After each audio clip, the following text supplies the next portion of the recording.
하나님의 말씀 우리가 함께 보도록 하겠습니다. 하나님의 말씀은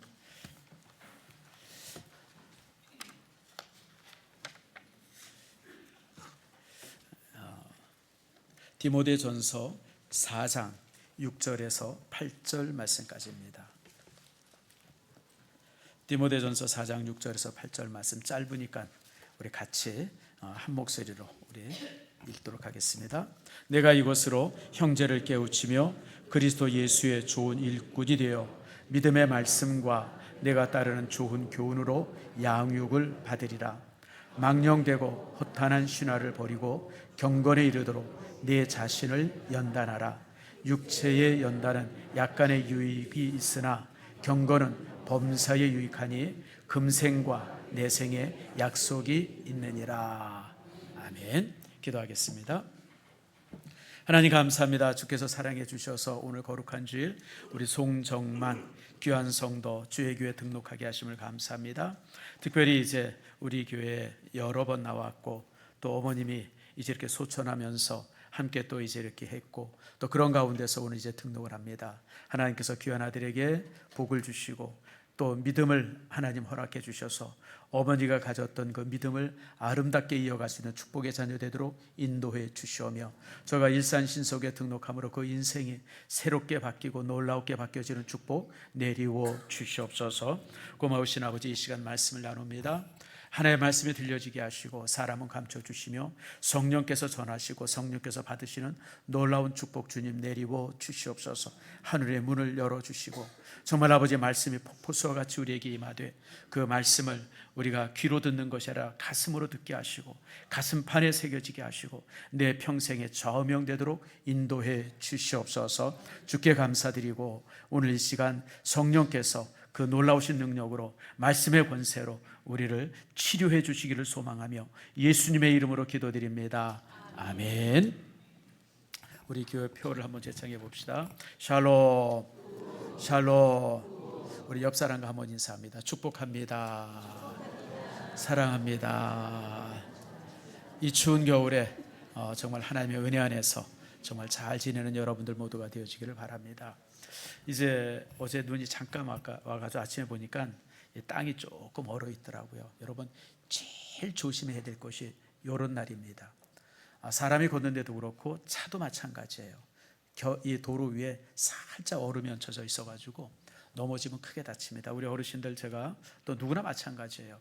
절대 겨울에 아무리 추워도 이 호주머니에 손 넣고 걸으면 안 됩니다. 그거는 큰일 납니다. 그렇게 해서 넘어지면 크게 다칩니다. 그리고 이제 매사 이제 조심해야 되고 혹시 넘어져야 된다 싶으면 버티지 말고 그냥 넘어지세요. 안 넘어지려고 버티다가 크게 다칩니다. 제가 이제 중학교 때 유도를 조금 배웠어요. 유도가 딴 게 아니라 넘어지는 거예요. 넘어지는 거. 넘어지되 안 다치고 넘어지는 게 이 낙법입니다. 그래서 우리가 이제 낙법하는 곳으로 이제 넘어지면 그저 그냥 넘어질 때 구르는 거예요. 구르면 제일 몸에 이제 그 충격이 좀 덜하죠. 그리고 넓은 면으로 넘어지는 겁니다. 그래서 측박낙법이라는 게 있어. 옆으로 넘어질 때는 이 다리부터 시작해서 어깨까지 긴 부분이 땅에 닿는 겁니다. 이게 이 넓은 부분이 닿으면 닿을수록 부분의 충격이 약해지기 때문에 그래요. 그래서 여러분 겨울에 절대 넘어져. 이 겨울에 특별히 어르신들 다치면요 큰일 납니다. 대부분 어르신들이 이 겨울에 다치면 대퇴골이 이제 잘못되고 그러면요 못 일어나는 분들이 허다하게 많습니다. 그래서 특별히 우리 어르신들 이제 저녁 예배, 수요 예배 저녁에 좀 이렇게 오시기도 하는데 조심하셔야 되고요. 정말 위험할 것 같으면 안 오셔도 됩니다. 괜히 교회 오다가 넘어져서 뭐 다리가 부러졌다 뭐 어쩌다 그러면요 은혜도 안 되고 그러니까 아무튼 어르신들 조심하고 또 조심하고 우리 모두가 올 겨울을 이제 이렇게 안전하게 잘 지낼 수 있기를 바랍니다. 자, 오늘 우리가 이제 디모데전서를 읽었습니다. 디모데전서는 아주 특별한 책입니다. 오늘 설교 제목이 바울의 비밀 노트라고 되어 있는데 사실 그런 책입니다. 자, 우리 디모데전서 1장 말씀 한번 볼까요? 1장 1절 한번 우리가 읽어봅시다. 자, 시작. 우리 구주 하나님과 우리의 소망이신 그리스도 예수의 명령을 따라 그리스도 예수의 사도된 바울은 2절 믿음 안에서 참 아들 된 디모데에게 편지하노니. 자, 거기까지 말합시다. 오늘 디모데에게 보내는 이 사실은 이 디모데 전서는요, 개인의 서신입니다. 여러 사람들이 돌아가면서 회람하라고 하는 책이 아니라 디모데라고 하는 개인에게 보내는 개인 편지입니다. 왜 이렇게 이제 개인 편지를 보내게 되어지냐면 여기 이제 몇 가지 이유가 있습니다. 원래 디모데는 이제 이 터키 지방에 살던 사람입니다. 그러니까 어머니는 이제 이 유대인이고 아버지는 이제 헬라 사람이에요. 다시 말하면 조금 혼혈입니다. 할머니도 이제 당연히 이제 유대인이죠. 그래서 어려서부터 이제 믿음 안에서 잘 자라긴 했는데, 사도 바울이 이제 2차 전도 여행을 할 때 그 마을을 이제 들리면서 거기서 이제 전도받은 그런 사람입니다. 그런데 디모데는요, 어려서부터 신앙 교육을 잘 받았기 때문에 굉장히 아주 인격이나 신앙이나 여러 부분들 속에서 잘 갖춰져 있었어요. 그래서 이제 그 전도를 받고 나서 그때부터 바로 이제 바울을 쫓아다니는, 바울의 비서 역할을 하면서 동지 역할을 하면서 동역자 역할을 하면서 이런 모든 것에 함께 했던, 그래서 그 이제 2차 전도 여행 때 전도 받고 나서부터는 이 디모데는 바울을 한 번도 떠나지 않냐고 모든 데 함께 했습니다.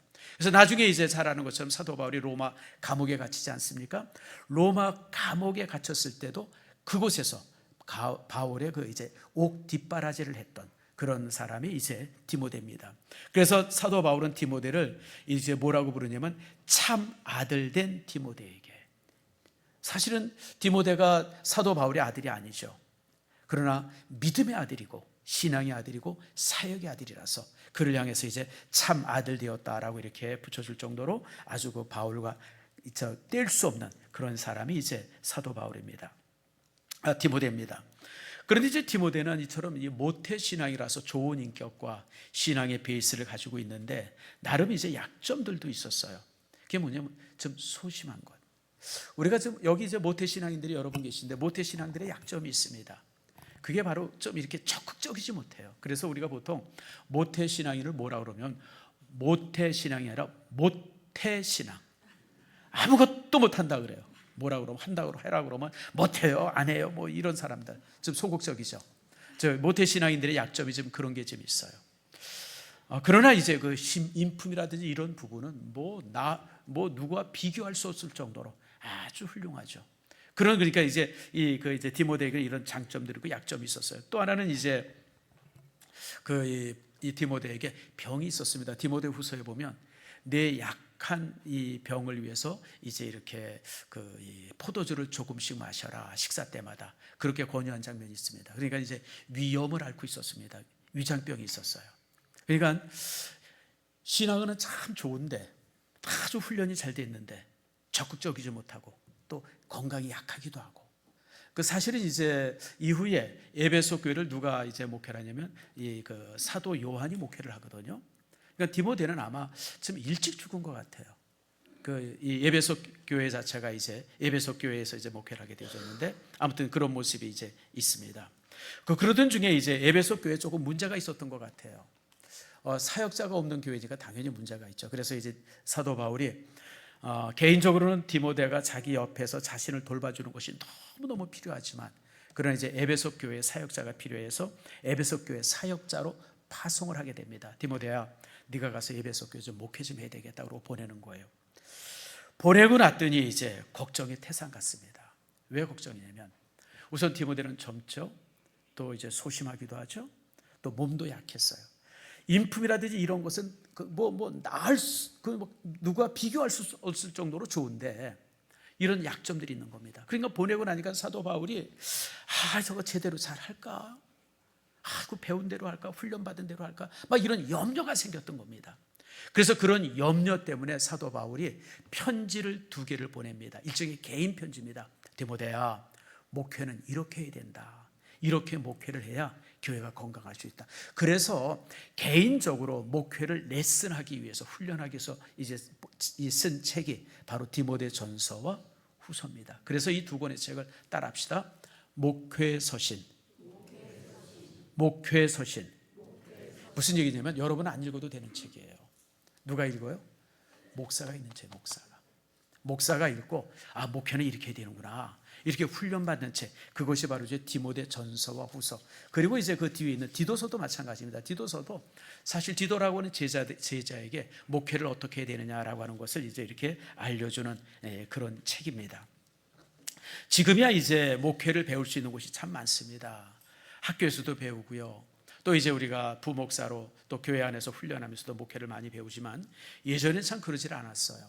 특별히 여러분들 2000년 전에 사도 바울이 교회를 막 세우고 다녔을 때는 교회가 어떤 형태로 만들어져야 되는지, 예배는 어떻게 드려야 되는지, 이런 것이 아직 틀이 잡히지 않았던 그런 막 초창기였었습니다.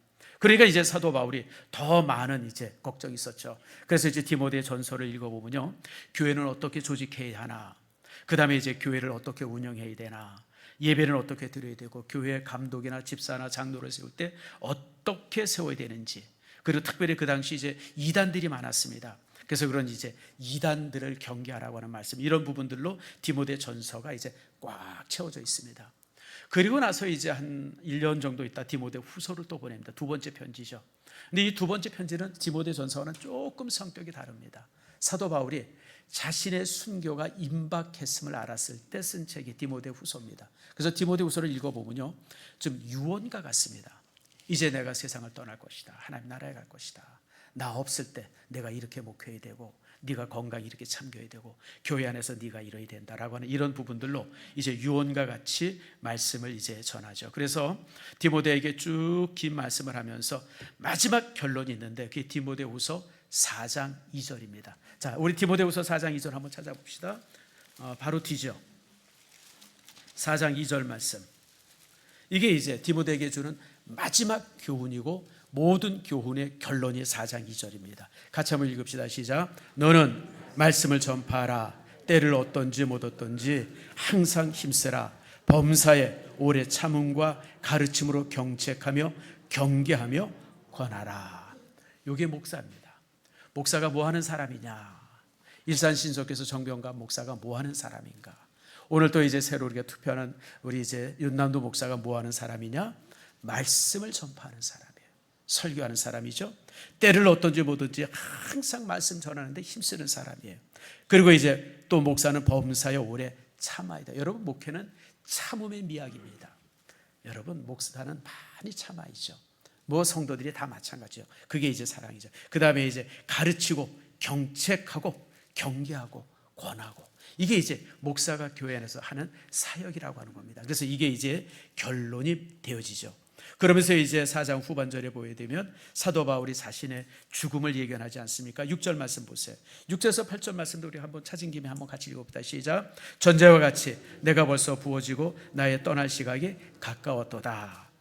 나는 선한 싸움을 싸우고 나의 달려갈 길을 마치고 믿음을 지켰으니 이제 우리는 나를 위하여 의의 면류관이 예비되었으므로 주곧 의로우신 재판장의 그날에 내게 주실 것이며 내게만 아니라 주의 나타나심을 사모하는 모든 자에게니라. 다시 말하면 유언입니다.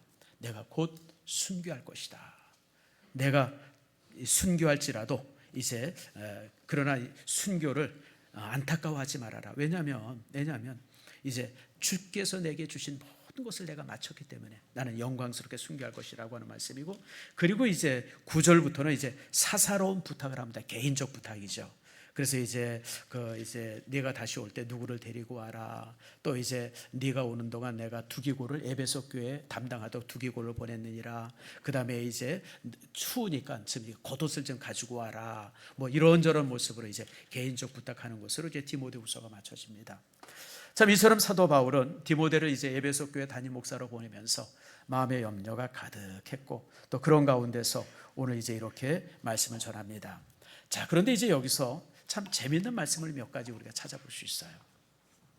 자, 디모데가 이제 사역자로서 에베소 교회를 딱 갔을 때 얼마나 겁이 나겠어요. 얼마나 힘들겠어요. 쉽지 않죠. 저도 사실 이제 제가 자랐던, 제가 키워졌던 일산 공항동에 있는 신성교회에서 제가 이제 처음 교육전도사가 되어졌는데, 이게 쉽지 않죠. 매일 야 병가봐 뭐 이러고 같이 축구하고 뭐 같이 놀고 뭐 같이 밥 먹고 이러던 사람이 어느 갑자기 전도사가 되면, 여러분, 이게 교회 안에서 나를 바라보는 성도들의 모습도 쉽지 않을 거고, 나 또한 쉽지 않은 거예요. 그때는 그 전까지만 해도 매일같이 그냥 같이 자고 먹고 그냥 같이 뛰고 이랬는데 어느 갑자기 제가 이제 목사가 딱 되니까 교육자가 되니까 이게 얼마나 서로 힘들겠어요. 아무튼 저도 지금 생각하면 그때 참 쉽지 않았구나 그런 생각을 해봅니다. 디모데가 그랬던 거예요.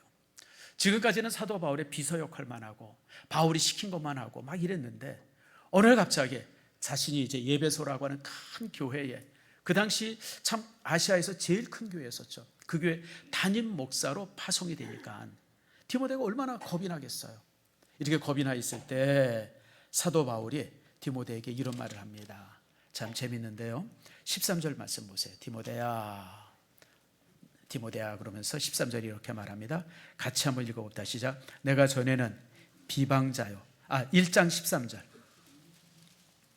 1장 13절입니다. 시작. 내가 전에는 비방자요, 박해자요, 폭행자였으나 도리어 궁유를 입은 곳은 내가 믿지 아니할 때에 알지 못하고 행하였음이니라. 무슨 얘기냐면 디모데야, 겁먹지 마라.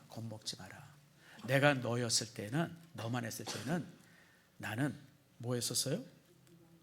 비방자였었고, 뭐 했었어요? 박해자였었고, 뭐 했었어요?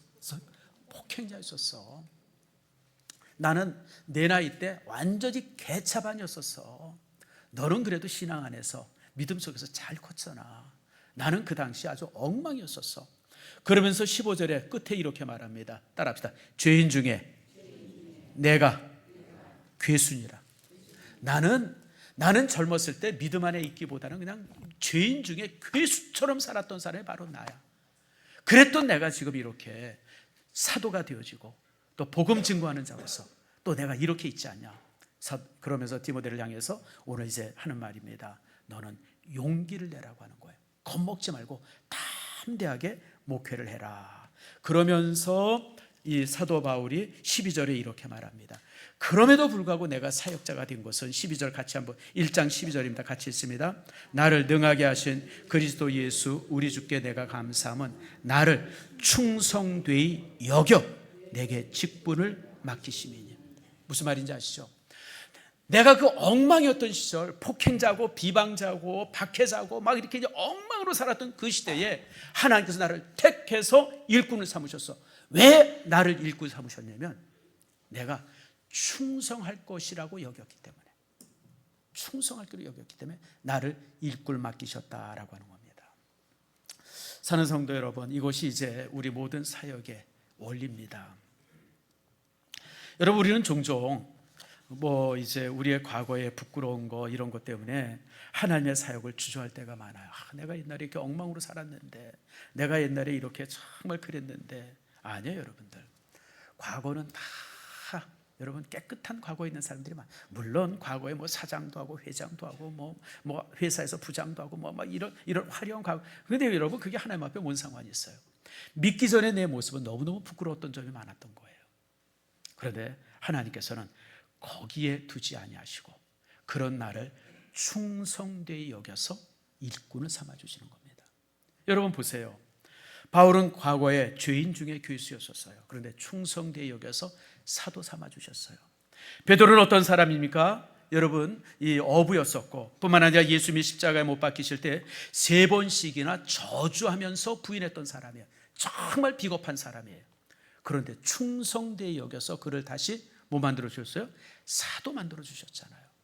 여러분, 다윗은 어떤 사람입니까? 다윗은요, 여러분, 다윗은 참 다윗의 거짓말 때문에 한 가문이 몰살을 당합니다. 이제 사울 임금이 다윗을 죽이려고 막 자객을 파송하고 막 그러지 않아요. 그래서 다윗이 이제 부하 몇 명이 도망을 치다가 한 제사장의 집에 이제 머무릅니다. 제사장이 깜짝 놀란 거예요. 당신 왜 왔습니까? 그랬더니 다윗이 거짓말을 살짝 하죠. 지금 사울 임금이 나한테 특별 비밀 임무를 맡겨가지고 내가 지금 거기 가는 중입니다. 혹시 먹을 거 있습니까? 그래서 먹을 것도 얻어먹고 가요. 근데 나중에 사울이 알게 되죠. 이런 내가 그렇게 미워하는 다윗을 밥을 줘, 떡을 줘, 야 가서 다 죽여버려. 그 집안이 그냥 몰살당해버립니다. 여러분, 그런 과거들이 있죠. 우리 아무 생각 없는 그런 이런 거짓말들, 이런 말들이 다른 사람들에게 큰 피해를 줄 때가 있어요. 다윗이 그랬던 그것뿐만입니까? 여러분, 나중에 임금이 돼서도 자신의 충성의 아내와 간통을 해가지고 그 남편을 죽이고 정말 파렴치하지 못했다. 그런데 하나님께서 그를 충성되이 여겨서 그를 여러분 정말 이스라엘의 왕을 삼고 이스라엘이라고는 새로운 나라를 시작하게 하지 않습니까? 모세도 마찬가지예요. 모세도 살인자였었고 또 모세도 도망자였었습니다. 그런데 이런 과거, 이런 정말 부끄럽고 창피한 과거들이 있는 사람임에도 불구하고 주님께서는 따라합시다. 충성되이 여겨서. 여러분, 그렇습니다. 우리가 무슨 잘나고 똑똑하고 무슨 뭐 기가 막히고 뭐 그런 거 없어요, 여러분들. 주님께서 여러분들이 이렇게 이 찬양대원 시키고 여러분들에게 직분을 주시고 저 같은 자에게도 이렇게 목사를 맡겨주신 이유는 충성할 거라고는 기대 때문에 주신 거예요, 기대 때문에. 그러니까 여러분들이 무슨 훌륭하고 종종 성도들이 그런 얘기를 해요. 뭔가 이렇게 교회에서 직분을 맡기거나 이러고 그러면 아이고 목사님 한 번도 안 해봤는데. 여러분 당연히 안 해봤죠. 여러분 그거 해본 사람이 어디 있어요? 우리는 다 백지 같은 모습으로 세상에 나온 사람입니다. 우린 인생의 초보자죠. 아무것도 모르는 가운데 세상에 나온 사람들인데 하나하나 일하면서 일꾼이 되어져요. 사도 바울도 마찬가지예요. 하나님께서 너 이제 이런 거 준비해서 이제 사도 되라 그런 게 아니에요. 하나님께서 사도로 임명하고 그리고 충성되이 여겨서 사도로 임명하고 그러고 나서 바울이 전도하기 시작했어요. 여러분 사도행전 보세요. 사도 바울이요, 예수님 만난 즉시 전도자가 되어집니다. 아무것도 몰랐는데 지금까지는 예수 믿는 사람을 감옥에 잡아놓고 때리고 돌에 때려서 돌로 쳐서 죽이고 그런 일만 쭉 하다가 다메섹에서 부활하신 예수를 만나잖아요. 그리고 나서 눈꺼풀이 벗겨지잖아요. 그 순간 그가 전도자가 되어져요. 그래서 나가서 다메섹에 가서 사람들에게 복음을 전하고 그것 때문에 이제 결국 도망 나오게 되어지고. 그래서 여러분들 우리가 잘 준비하고 일하는 게 아니에요. 우리는 일하면서 배우는 게 신앙인들의 일입니다. 여러분들 잘 기억하세요. 인생은 이처럼 하나님께서 우리로 하여금 일하면서 이제 이렇게 배우도록 우리에게 허락하시죠. 그래서 여러분 이제 우리가 우리 자신을 바라보거나 우리 주변을 바라볼 때 어떤 사람이 좀 미숙하다, 조금 부족하다 그러면요, 그거 가지고 흉보지 마세요. 따라합시다. 배우면 된다. 훈련하면 된다. 배우고 훈련하면 돼요. 하나님께서 참 세상을 창조할 때 참 기가 막히게 창조하셨어요. 여러분 동물들은요, 하다못해 곤충들, 여러분 우리가 벌, 뭐 파리, 이런 작은 모기, 이런 자그마한 곤충들 있지 않습니까? 뇌세포가 많지 않습니다. 근데 그렇게 작은 뇌세포 속에 하나님께서는 어떻게 살아야 하는지를 그 머릿속에 딱 뇌에 담아두십니다. 그래서 여러분 벌 같은 걸 예를 들면 벌은 애벌레였다가 딱 이렇게 벌이 딱 되어지는 순간 뭐부터 시작해요? 바로 그 집 만들어요. 그 육각형 집. 배웠어요. 누가 그런 거 없어요. 그냥 부화되면 바로 그것부터 만들기 시작해요. 그거 만들고 나서 그리고 이제 그 꿀 따라다니죠. 그런데 여러분 아세요? 대한민국에 있는 벌을 미국에 갖다 놓으면요, 미국에 있는 벌들과 소통이 돼요. 여러분 우리는 일본만 가도 소통이 돼야 안 돼요? 안 돼요. 여러분들 일본말 안 돼요. 중국에 가면요 더더욱 안 돼요. 뭐라고 그러는지 못 알아듣겠어요. 그런데 여러분 벌은요, 대한민국 벌이요, 미국 가면 미국 벌이랑 바로 소통이 돼요. 여러분 우리나라 저 고래 오잖아요. 동해 바다에 있는 고래가 저 유럽에 가가지고 그 베링해에 있는, 유럽이 아니죠, 미국에 있는 베링해나 아니면 유럽의 그 북극해 이런 데서 고래를 만나잖아요. 서로 말이 통해요. 이게 뭐냐면 이 모든 동물들은요, 식물도 마찬가지지만 태어날 때 어떻게 태어나고 어떻게 활동하고 어떻게 뭐 할 것을 이제 뇌 속에 딱 담아가지고 하나님께서 보내는 거예요. 그것만 해요. 근데 인간은요, 하나님께서 태어날 때 머리 안에 아무것도 담아두지 않으셨어요. 백지로 보냅니다. 백지예요. 그래서 인간은 살면서 경험하고 배우는 것을 통해서 그 머리에 하나하나 만들어지고 새겨지면서 사람이 되는 거예요. 실제 미국에 제가 이름은 잊어버렸는데 유명한 그 어떤 그 심리학자가 자녀를 가지고 훈련을 했어요. 아내한테 욕을 칙싸게 먹고도 훈련을 했는데 어떻게 훈련했냐면 침팬지랑 같이 키운 거예요. 태어날 때부터 침팬지 새끼랑 같이 키웠어요.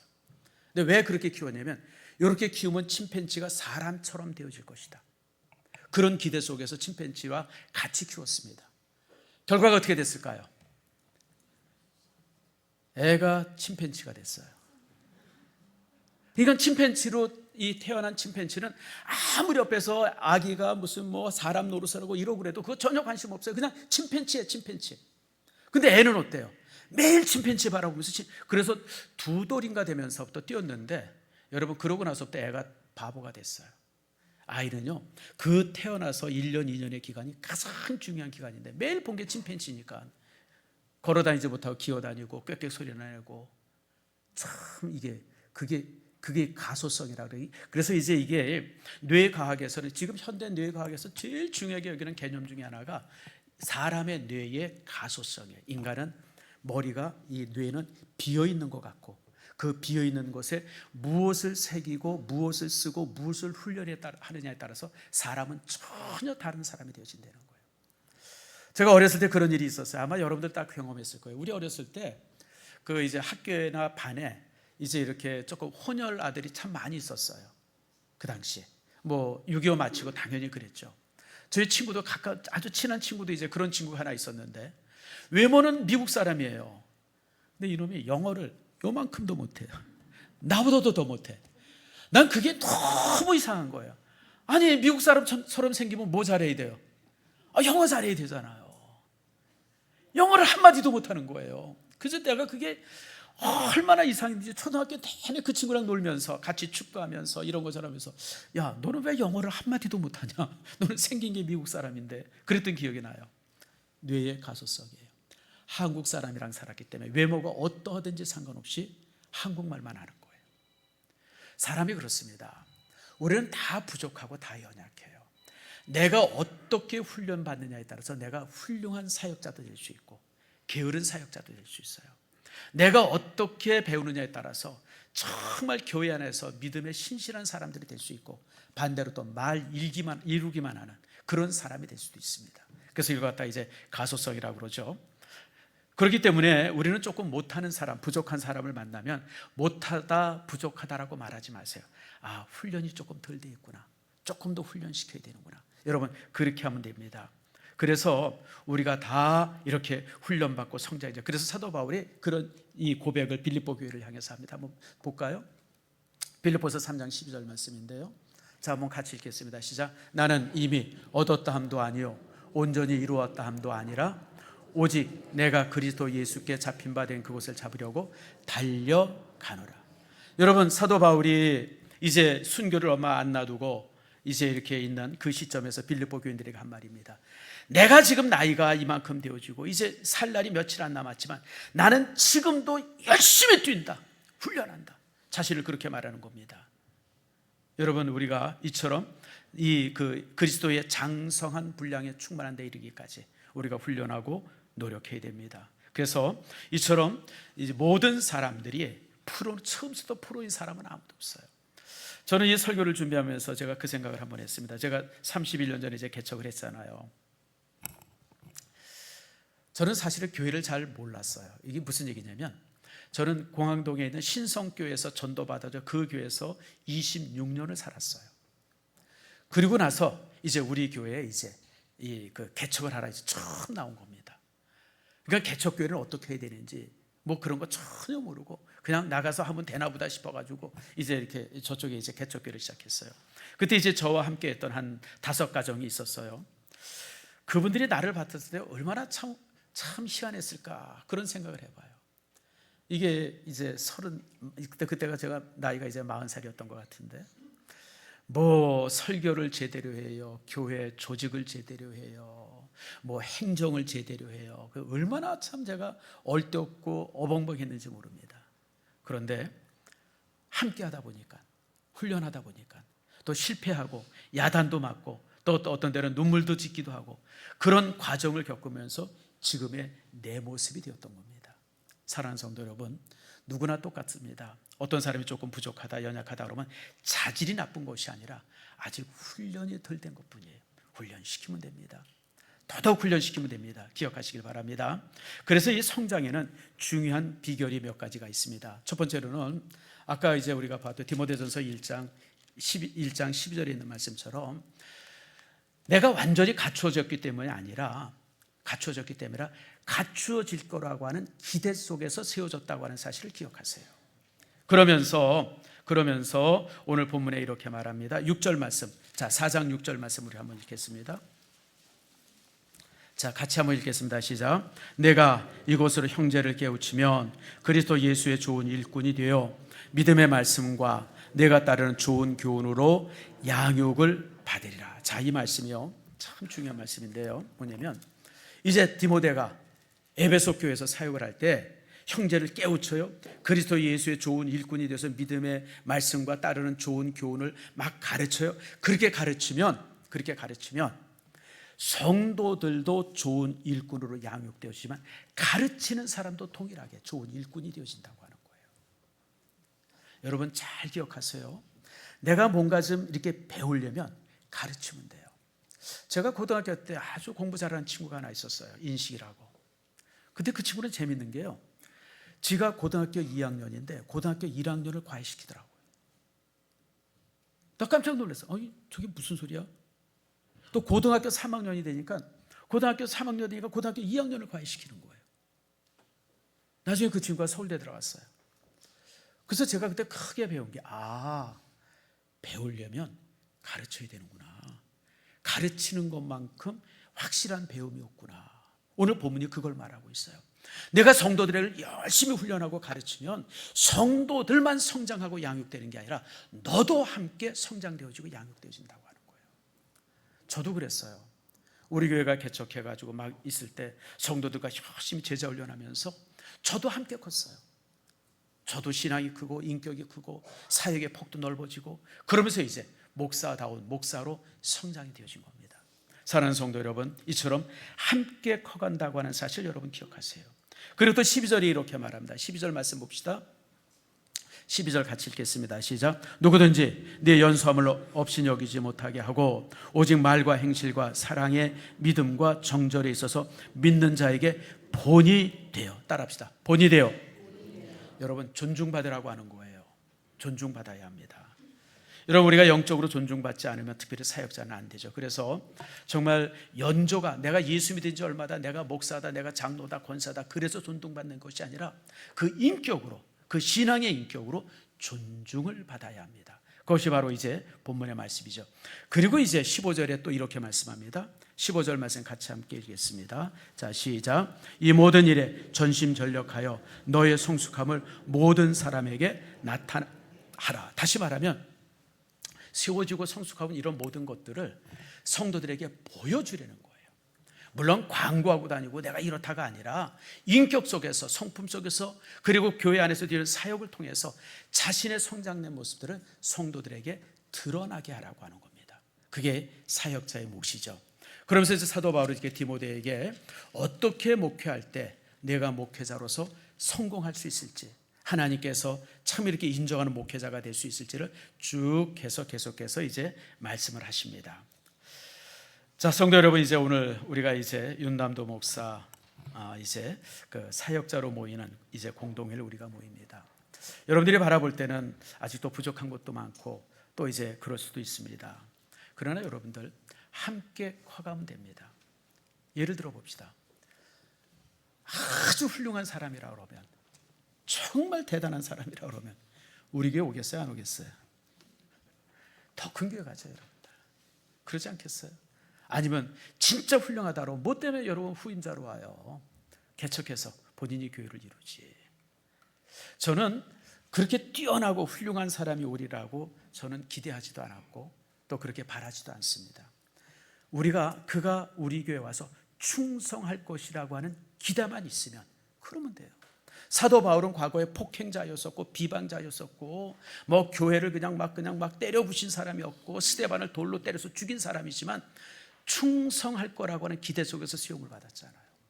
다시 말하면 우리는 완성된 사람을 찾는 것이 아니라 잘할 거라고 하는 기대 속에서 이제 이렇게 이 사람을 찾고 세우는 것이 우리의 일이 되어짐을 기억하시길 바랍니다. 여러분 살면서 제일 힘든 일이 뭡니까? 여러분 살면서 제일 힘들었던 거 한번 기억해 보세요. 뭐가 힘들어요? 돈 버는 게 힘듭니까? 어떤 사람은 아주 쉽게 돈 버는 사람이 있어요. 아니면 뭐 여러분 운동해서 뭐 이렇게 뭐 체질 만들고, 또 요즘에는 이제 살 빼는 게 힘들다 그래요. 요즘에 어떤 의사 얘기를 들어보니까 이 암 치료보다 더 힘든 게 비만 치료라 그래요. 그렇게 어렵다고. 뭐 이제 그런 얘기도 해요. 어떤 일이 제일 어렵습니까, 여러분 살면서? 저는 제가 목회를 지금까지 해오면서, 그리고 이제 이 긴 세월을 살아보면서 제일 힘든 걸 하나 들라 그러면 이겁니다.